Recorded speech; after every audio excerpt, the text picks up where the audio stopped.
नमस्कार, आपण पाहत आहात टोला न्यूज। इंदापूरकडे निघालेल्या एसटी बसमध्ये काटेवाडीच्या उड्डाणपुलावरती एसटी बसमध्ये अज्ञात व्यक्तीने पवन गायकवाड या युवकावर कोयत्याने वार करून गंभीर जखमी केले। ही घटना शुक्रवार दिनांक 1 ऑगस्ट रोजी सकाळी 10:15 वाजण्याच्या दरम्यान घडली। एसटी बसमध्ये ही झटापट चालू असताना एकच गोंधळ उडाला। यावेळी एसटी बस वाहक तिकीट काढण्याचं काम करत होते।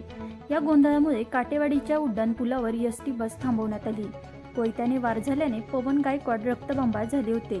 त्याही अवस्थेत गाडी थांबल्याने गायकवाड जीवाच्या आकांताने एसटी बसमधून पळत सुटले। एसटी बस थांबल्याने पुलावर एकच गोंधळ उडाला।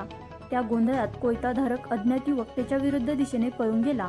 गावातील युवक व काही प्रवाशांनी सिनेस्टाईल पाठलाग सुरू केला। मात्र त्याचवेळी बारामतीकडे चाललेले वालचंद नगर पोलीस स्टेशनचे पोलीस व बारामतीहून आलेले पोलीस यांनी पळून चाललेल्या अज्ञात व्यक्तीला पकडले। या हल्ल्याची खबर बारामती उपविभागीय पोलीस अधिकारी सुदर्शन राठोड यांना समजताच तेही घटनास्थळी निघाले।